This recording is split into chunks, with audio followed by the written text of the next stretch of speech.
Hello everyone, welcome. Last class में हम लोगों ने डिस्कस किया पॉवर्टी को रिमूव करने के मेजर्स के बारे में कि क्या क्या उपाय किए जा सकते हैं देश में इंडिया जैसी इकोनॉमी में गरीबी को दूर करने के लिए। आज के क्लास में हम बात करेंगे कि इंडिया में इंडियन गवर्नमेंट के द्वारा किस तरह की और कौन कौन सी इम्पॉर्टेंट पॉलिसीज़ को अडॉप्ट किया गया जिसका पर्पस रखा गया था एलिविएशन ऑफ पॉवर्टी। एंड उन्हीं प्रोग्राम्स को हम आज के क्लास में डिटेल में डिस्कस करेंगे। क्या नाम थे पॉलिसीज़ के, कब लॉन्च किया गया और उन प्रोग्राम्स से मेनली किस तरह से गरीबी को दूर करने के लिए उपाय किए गए हैं। तो चलिए शुरू करते हैं आज के क्लास को, जहाँ पे बात करेंगे पॉवर्टी एलिवेशन प्रोग्राम्स। सबसे पहले मैं आपको एक स्ट्रक्चर के फॉर्म में उन तमाम प्रोग्राम्स के बारे में बताती हूँ। पॉवर्टी एलिविएशन प्रोग्राम्स की मेन प्रोग्राम्स जो इंडिया में अडॉप्ट किए गए हैं गरीबी को दूर करने के लिए, उनको मेनली कितने कैटेगरीज में डिवाइड किया गया है और क्या क्या प्रोग्राम्स उन कैटेगरीज में इंक्लूड करे गए हैं। तो दो कैटेगरीज में गरीबी को दूर करने के लिए प्रोग्राम्स इंडियन इकोनॉमी में अडॉप्ट किए गए हैं by the Indian government, and जिसमें से पहली कैटेगरी है सेल्फ एम्प्लॉयमेंट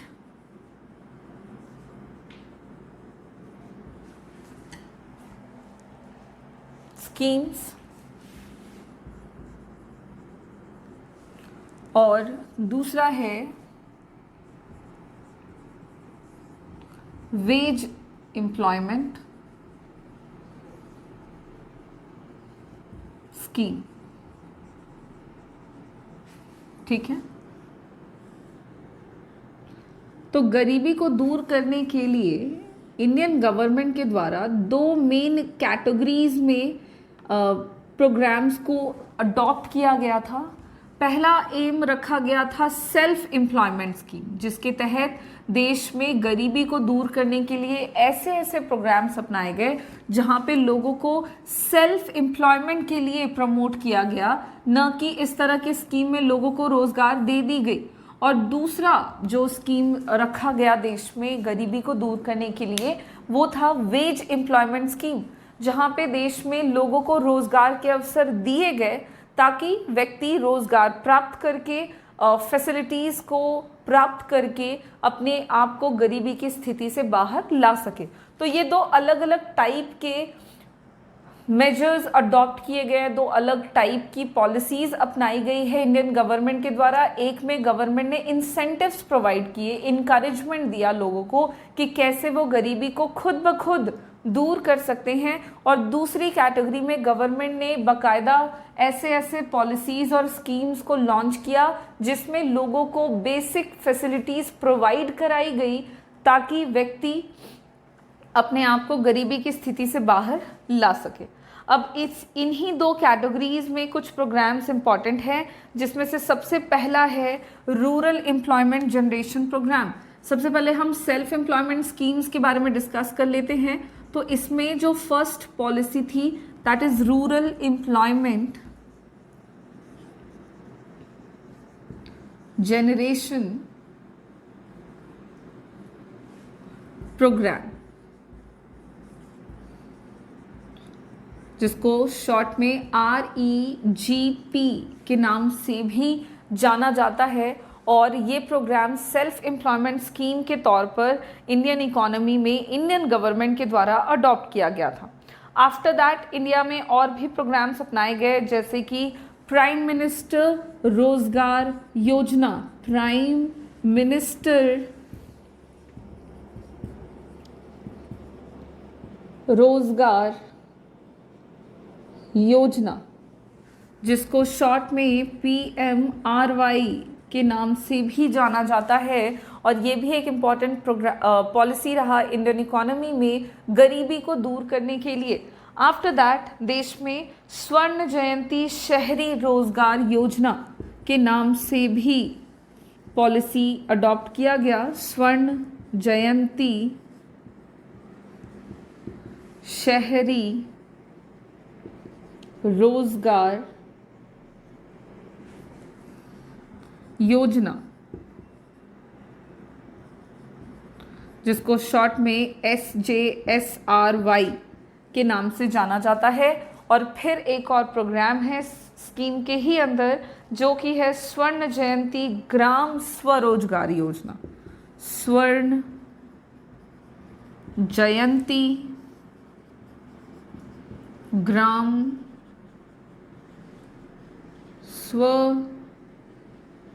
स्वरोजगार योजना,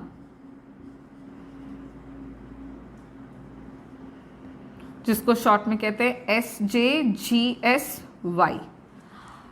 ये कुछ इम्पॉर्टेंट पॉलिसीज़ या प्रोग्राम्स आप कह सकते हो रहे, जिसको इंडियन इकोनॉमी में इंडियन गवर्नमेंट के द्वारा अडॉप्ट किया गया है, ताकि देश में गरीबी की समस्या को दूर किया जाए और इस तरह से लोगों को सेल्फ एम्प्लॉयमेंट स्कीम के तहत इस तरह के प्रोग्राम्स को अपनाते हुए गरीबी दूर करना मेन एम जो है वो रखा गया है इस तरह की तमाम पॉलिसीज़ का।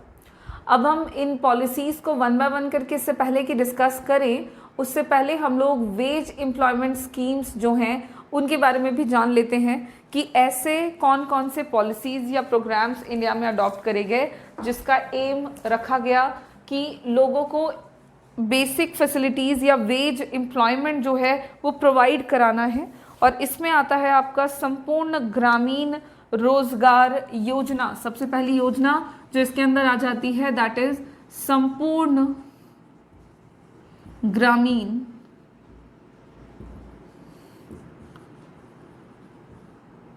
रोजगार योजना, जिसको शॉर्ट में कहते हैं SGRY, जिसके तहत देश में लोगों को रोजगार के ऐसे अवसर उपलब्ध कराए गए जहां पे उनको वेज एम्प्लॉयमेंट मिल रहा था, जिससे कि व्यक्ति इनकम प्राप्त करके अपने आप को गरीबी की स्थिति से बाहर ला सके। इसी में आपका और भी प्रोग्राम आ जाता है, जैसे national food for work programme. ये भी एक इम्पॉर्टेंट स्कीम है, national food for work programme, जिसको शॉर्ट में कहते हैं NFFWP। तो इस तरह से इंडियन इकोनॉमी में कुछ इस तरह से प्रोग्राम्स एंड पॉलिसीज़ का अडॉप्शन किया गया है जिससे कि गरीबी को दूर किया जा सकता है। और अब बात करेंगे हम लोग कि इन प्रोग्राम्स के डिटेल के बारे में, कि सबसे पहला जो प्रोग्राम है REGP, rural employment generation programme, ये है क्या और इस प्रोग्राम के तहत किस तरह से देश में गरीबी दूर करने की कोशिश की गई गवर्नमेंट के द्वारा, और उसके तहत गवर्नमेंट ने कौन कौन से इम्पॉर्टेंट स्टेप्स भी फॉलो किए। तो अगर बात करें हम सबसे पहले रूरल एम्प्लॉयमेंट जनरेशन प्रोग्राम के बारे में, तो ये एक सेल्फ एम्प्लॉयमेंट स्कीम था इंडिया में, जो कि इंडियन गवर्नमेंट ने स्टार्ट किया था ताकि देश में सेल्फ एम्प्लॉयमेंट अपॉर्चुनिटीज़ वो भी particularly in the rural areas generate किया जा सके। रूरल एरियाज में, देश के ग्रामीण इलाकों में स्वरोजगार के अवसर उपलब्ध कराने के लिए सरकार के द्वारा इस प्रोग्राम को इनिशिएट किया गया था, स्टार्ट किया गया था। ये प्रोग्राम जो है ये khadi and village industries commission के द्वारा इम्प्लीमेंट किया गया था, जिसको शॉर्ट में KVIC के नाम से जानते हैं। ये प्रोग्राम को KVIC के द्वारा इम्प्लीमेंट किया गया था, लागू किया गया था।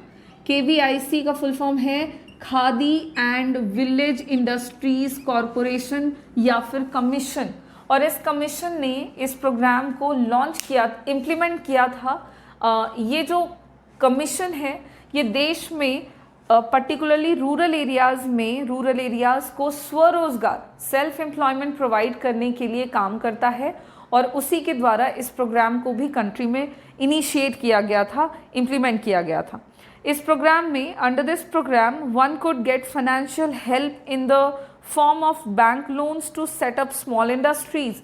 इस प्रोग्राम के तहत चूंकि लोगों को सेल्फ एम्प्लॉयमेंट देना था, तो सेल्फ एम्प्लॉयमेंट में मैंने आपको पहले बोला कि गवर्नमेंट ने इस स्कीम में, सेल्फ एम्प्लॉयमेंट स्कीम में लोगों को रोजगार दिया नहीं, बल्कि लोगों को इंसेंटिव्स दिया, लोगों को इनकरेजमेंट दिया कि वो किस तरह से अपने आप खुद से अपने आपको एम्प्लॉयमेंट अपॉर्चुनिटीज़ जनरेट करके दे सकते हैं। और इस प्रोग्राम में एक्चुअली गवर्नमेंट ने किसी एक इंडिविजुअल को इसलिए जॉब नहीं दिया बिकॉज गवर्नमेंट का विजन था कि लोग इस बात को समझें और सेल्फ एम्प्लॉयमेंट में ऐसा कुछ करें कि वो खुद भी रोजगार में रहें और 4 और लोगों को रोजगार दे सकें। तो इस तरह से इनकरेज किया गया है सेल्फ एम्प्लॉयमेंट स्कीम के तहत, जहां पे जो KVIC था, क्योंकि इसके ही अंडर इस प्रोग्राम को इनिशिएट किया गया था, स्टार्ट किया गया था, तो इस प्रोग्राम में गवर्नमेंट ने मेन फोकस इस बात पे किया कि रूरल एरियाज़ के लोग जो हैं उनको फाइनेंशियल हेल्प मिल सके, उनको पैसों की मदद मिल सके, जैसे बैंक से लोन मिलता है ठीक उसी तरह से इस प्रोग्राम के तहत गवर्नमेंट के द्वारा लोगों को ऐसे उधार के तौर पर पैसे दिए जा रहे थे, जिसका इस्तेमाल करते हुए वो एटलीस्ट स्मॉल इंडस्ट्रीज़ का सेटअप करें जिसमें वो खुद भी एम्प्लॉयमेंट उनको मिले और वो 4 और अन्य लोगों को भी रोज़गार दे सकें, ताकि रूरल एरियाज़ में एम्प्लॉयमेंट बढ़े और एम्प्लॉयमेंट के बढ़ने से गरीबी दूर हो सके। तो ये थी हमारी पहला प्रोग्राम या पहली पॉलिसी जो इंडिया में अडॉप्ट करी गई, REGP rural employment generation programme KVIC के द्वारा इम्प्लीमेंट किया गया था। और इस प्रोग्राम के तहत गवर्नमेंट हर व्यक्ति को फाइनेंशियल हेल्प प्रोवाइड करने का एम रख रहे थे ताकि स्मॉल इंडस्ट्रीज़ का सेटअप किया जा सके। अब बात करेंगे दूसरे प्रोग्राम के बारे में जो कि है प्राइम मिनिस्टर रोजगार योजना, ठीक है, जिसको हिंदी में प्रधानमंत्री रोजगार योजना PMRY के नाम से भी जानते हैं। ये प्रोग्राम क्या था? तो under this programme the educated unemployed from low income families in rural areas and urban areas were given financial help to set up their enterprise that generated employment। देखिए, इस प्रोग्राम के तहत फोकस किया गया था न कि सिर्फ रूरल एरियाज़ पर बल्कि अर्बन एरियाज़ पर भी, और मेनली रूरल और अर्बन एरियाज़ के जो एजुकेटेड पढ़े लिखे बेरोज़गार हैं, एजुकेटेड अनएम्प्लॉयड जितने भी लोग हैं, उनको फाइनेंशियल हेल्प प्रोवाइड किया जा रहा था ताकि वो इंडस्ट्रियल सेटअप करते हुए देश में रोज़गार के अवसरों को भी जनरेट कर सकें। तो प्राइम मिनिस्टर रोज़गार योजना जो है, इसमें मेन काम वही हुआ कि लोगों को इंसेंटिव ही दिया गया, ठीक है, लोगों को फाइनेंशियल हेल्प ही दिया गया, इनकरेजमेंट मिला कि पैसा हम तुमको देते हैं, तुम इंडस्ट्री का सेटअप करो और भी अन्य लोगों को रोज़गार के अवसर उपलब्ध कराओ। तो ये जो प्रोग्राम रहा, इसने लगभग देश में 7 lakh micro enterprises during the 8th 5-year plan generate किए थे। याद रखिएगा, इस प्रोग्राम के तहत 7 लाख माइक्रो एंटरप्राइज, माइक्रो मतलब बहुत ही छोटे छोटे उद्योग जो हैं, उनका जनरेशन हुआ था देश में, और इससे इकोनॉमी में काफ़ी ज़्यादा फ़ायदा भी पहुंचा। और ये 8th 5-year प्लान के दौरान देखने को मिला था, जो कि 1992 to 1997 में देश में चला था।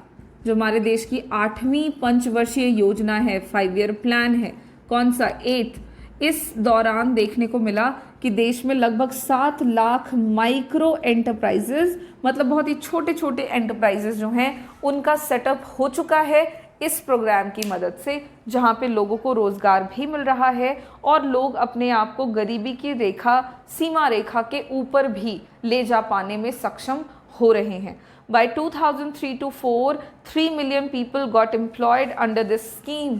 2003 से 4 आते आते इस स्कीम के तहत लगभग 3 मिलियन लोग जो हैं, उनको एम्प्लॉयमेंट अपॉर्चुनिटीज़ मिल गई थी, या आप कह सकते हो कि लगभग 3 मिलियन लोग जो हैं वो इस प्रोग्राम की मदद से रोज़गार प्राप्त करके अपने आप को गरीबी की स्थिति से बाहर ला पाए थे। तो ये एक इम्पॉर्टेंट प्रोग्राम था इंडिया में, जिसके तहत सेल्फ एम्प्लॉयमेंट को जनरेट करने की कोशिश की गई थी।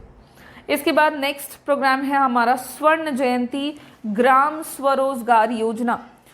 जैसा कि नाम से पता लग रहा है आपको, स्वरोजगार सेल्फ एम्प्लॉयमेंट स्कीम है ये, और कहाँ के लिए है, तो ग्राम स्वरोजगार योजना है ये, ठीक है। और इसके तहत, अच्छा, इसमें आपका एक और प्रोग्राम रह गया है जिसमें हम स्वर्ण जयंती शहरी रोजगार योजना पहले देख लेते हैं, फिर ग्राम स्वरोजगार पे चलेंगे। तो दोनों लगभग सेम स्कीम है, इधर शहरी रोजगार है और इधर ग्राम स्वरोजगार है, मात्र इतना का डिफरेंस है।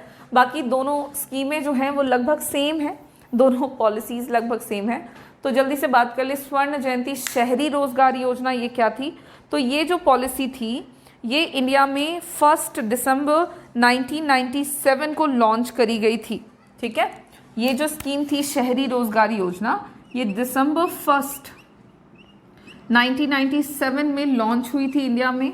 और इस प्रोग्राम के पीछे गवर्नमेंट ने एम किया था कि वो देश में सेल्फ एम्प्लॉयमेंट प्रोवाइड कराएंगे अर्बन अनएम्प्लॉयड लोगों को, खास करके जो अंडर एम्प्लॉयड पर्सनस है अर्बन एरियाज में।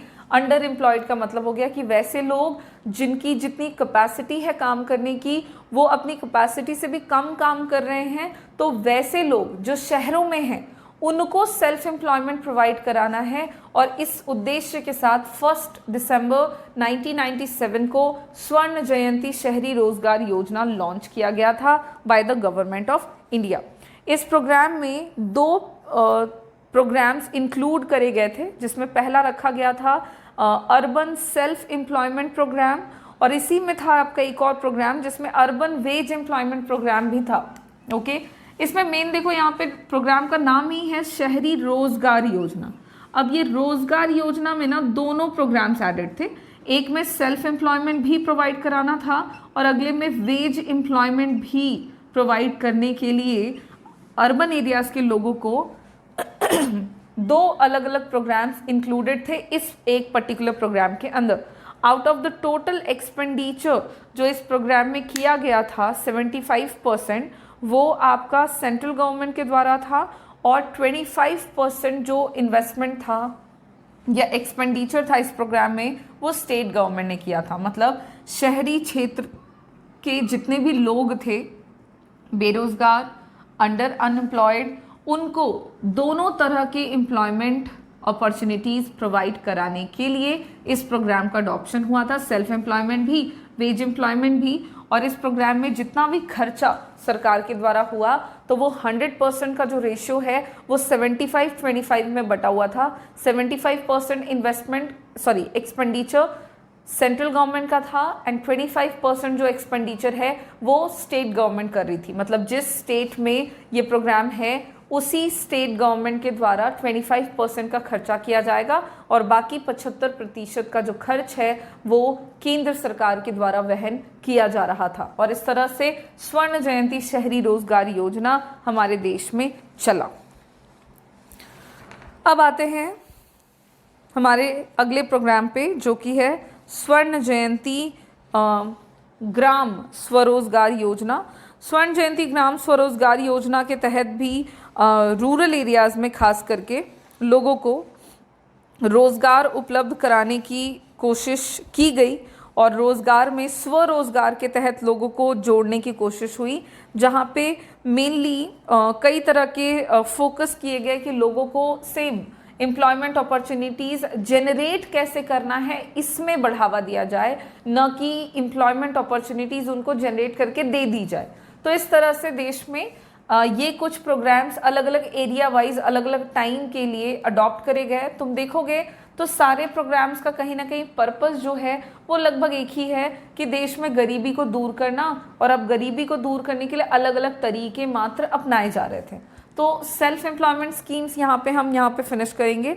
उसके अलावा नेक्स्ट जो हमारा प्रोग्राम है जैसे कि वेज एम्प्लॉयमेंट प्रोग्राम।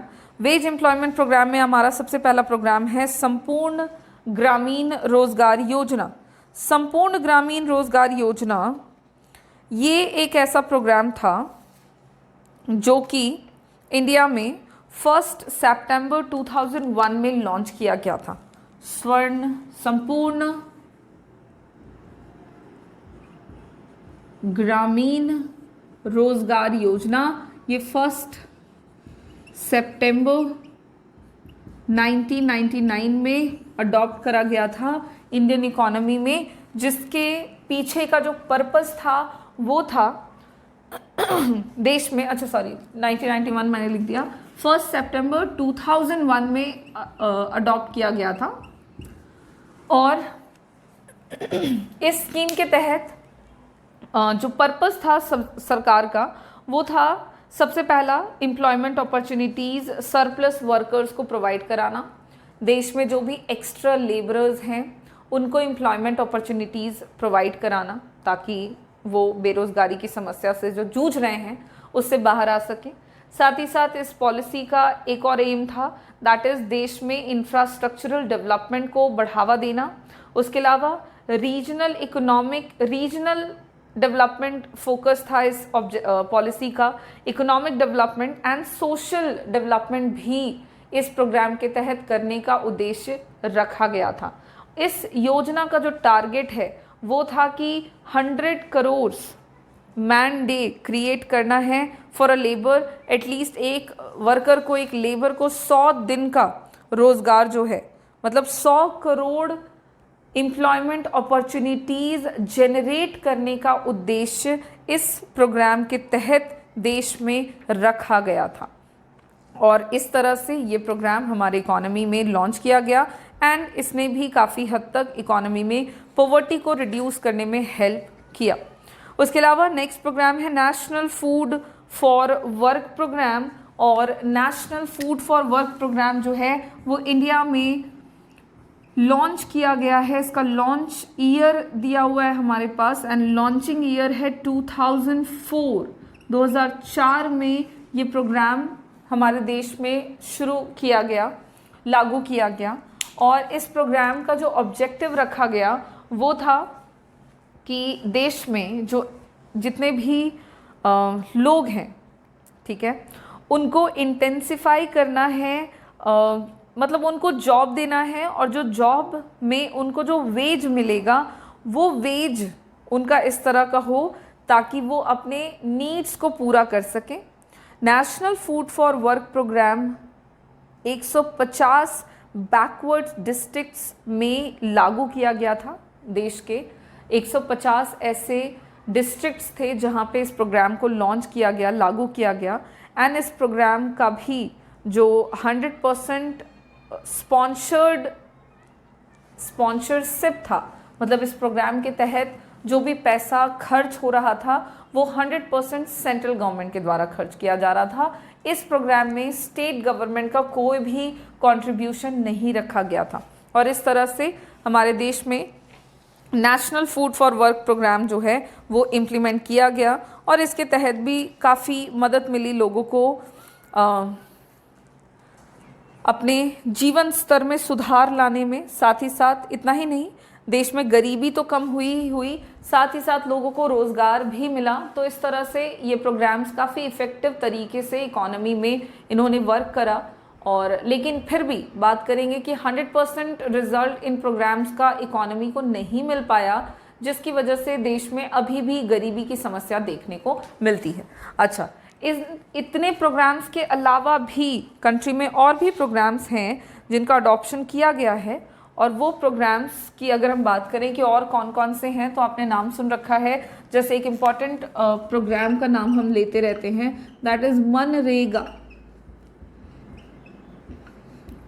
ये भी एक इंडियन गवर्नमेंट की इम्पॉर्टेंट स्कीमों में से एक पॉलिसी है, जिसका भी पर्पस अगर देखा जाए तो कहीं ना कहीं था देश में गरीबी को ही दूर करना। हालांकि इसको हम अदर पर्पस से भी बात करते हैं, जैसे एम्प्लॉयमेंट जनरेशन इसका पर्पस है, बट एम्प्लॉयमेंट जनरेशन से कहीं ना कहीं गरीबी ही दूर हो रही है, तो इसलिए इसको हम एक पॉवर्टी एलिवेशन प्रोग्राम्स भी कंसिडर कर लेते हैं।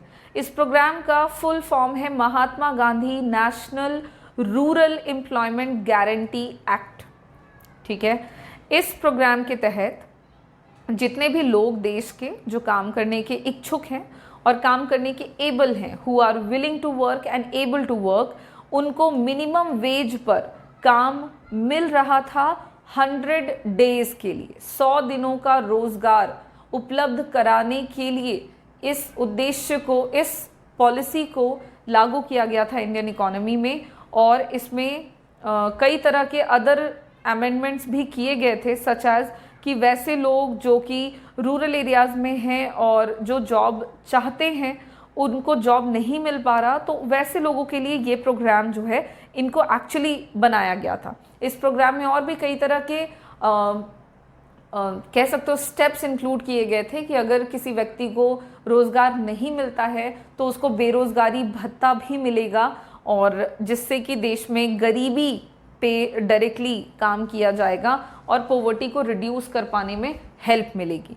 इस स्कीम के तहत 4.6 करोड़ ऐसे हाउस होल्ड्स थे जिनको जॉब मिला, और करंट फाइनेंशियल ईयर की बात अगर हम करें तो एज ऑन 14 जनवरी 2018 तक का डेटा है कि लगभग देश में 4.6 करोड़ ऐसे हाउस होल्ड्स थे जिनको इस प्रोग्राम की मदद से काफ़ी हद तक जॉब अपॉर्चुनिटीज़ मिल पाई और लोगों को एम्प्लॉयमेंट जो है वो मिला। उसके अलावा और भी प्रोग्राम्स की बात अगर हम करें तो और प्रोग्राम्स में जैसे मिनिमम नीड प्रोग्राम, एक प्रोग्राम के बारे में हम लोगों ने बात किया था बीच में कि गवर्नमेंट जो है वो कई तरह के स्कीम्स फॉलो कर सकते हैं टू रिड्यूस पॉवर्टी, तो उसमें था minimum needs programme. Minimum needs programme के तहत इंडिया में बहुत तरह के प्रोग्राम्स एंड पॉलिसीज़ का अडॉप्शन किया गया है, जैसे कि लोगों को प्राइमरी एजुकेशन फ्री में दिया जाना, हेल्थ रिलेटेड फैसिलिटीज़ जो है वो फ्री में प्रोवाइड हो जाना या बहुत ही नॉमिनल रेट पे मिलना, ठीक उसी तरह से rural health, rural water supply, rural electrification, rural housing, ecological improvement of urban slums. तो इस तरह के तमाम प्रोग्राम्स जो हैं वो मिनिमम नीड्स प्रोग्राम के अंदर आते हैं, और इंडिया में इस प्रोग्राम के तहत ऐसे ऐसे स्कीम्स अपनाए गए। तो मिनिमम नीड्स प्रोग्राम, ठीक है। इसके अलावा अदर पॉलिसीज़ की और बात करें तो जैसे 20 पॉइंट प्रोग्राम, ये भी एक इम्पॉर्टेंट प्रोग्राम था इंडिया में, इकोनॉमिक प्रोग्राम था जो कि 14 जनवरी 1982 को लॉन्च किया गया था, जिसका पर्पस था गरीबी दूर करना। क्या नाम था? 20 पॉइंट प्रोग्राम।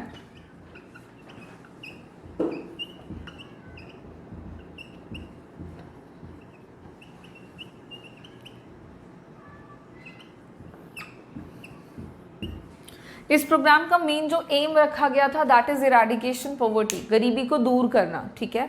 और इसके लिए इस प्रोग्राम में कई तरह के ऑब्जेक्टिव्स और स्टेप्स इंक्लूड किए गए, जैसे कि इरिगेशन कैपेसिटी को बढ़ावा देना, ठीक है, वो इसमें शामिल था। देश में पल्सेस और ऑयल सीड्स जो हैं उनका प्रोडक्शन बढ़ाना, ये भी इस प्रोग्राम में एडेड था। Minimum wage to agricultural workers, साथ ही साथ ड्रिंकिंग वाटर इन विलेजेस, उसके अलावा डेवलपमेंट ऑफ फॉरेस्ट एंड गोबर gas, setting up of primary health centres and family planning जैसे प्रोग्राम्स को इस प्रोग्राम के अंदर इंक्लूड किया गया था। ये एक तरह का इकोनॉमिक प्रोग्राम था और 14 जनवरी 1982 को ये प्रोग्राम देश में लॉन्च किया गया था, ठीक है, याद रखिएगा। इसी के साथ कंट्री में जितने भी प्रोग्राम्स अडॉप्ट करे गए थे वो यहाँ पे हमारे फिनिश होते हैं, और जितनी भी पॉलिसीज़ इंडियन गवर्नमेंट ने अडॉप्ट करी हैं वो कह सकते हैं हम कि काफ़ी इफ़ेक्टिव पॉलिसीज़ रही हैं, नो डाउट। काफ़ी हद तक इन पॉलिसीज़ ने, इन प्रोग्राम्स ने कंट्री में एम्प्लॉयमेंट अपॉर्चुनिटीज़ को जनरेट करने में कंट्रीब्यूशन दिया, देश में गरीबी की रेखा को घटाने में मदद किया। बावजूद उसके हमारे कंट्री में पॉवर्टी अभी तक ख़त्म नहीं हुई है, गरीबी अभी भी है, और समय के साथ जैसे जैसे इकोनॉमिक कंडीशंस चेंज होते हैं और थोड़े से एडवर्स होते हैं तो गरीबी और बढ़ती चली जाती है।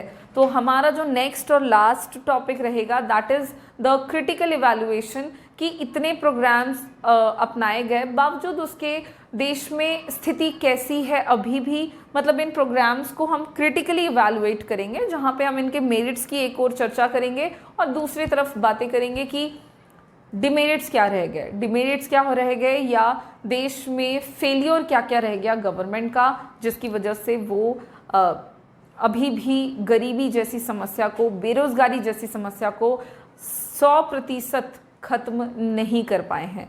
तो क्रिटिकल इवैल्यूएशन जो होगा इन पॉलिसीज़ एंड प्रोग्राम्स का, वो हमारे नेक्स्ट क्लास में होगा। एक दो और जो भी छोटे मोटे टॉपिक इस चैप्टर के रह गए होंगे उनको हम कवर कर लेंगे हमारे नेक्स्ट क्लास में, और उसके बाद ये चैप्टर हमारा फिनिश होगा। देन हम शुरुआत करेंगे हमारे नए चैप्टर की, जो कि होगा I guess human capital formation, जो कि हम हमारे नेक्स्ट क्लास में करेंगे। Thank you.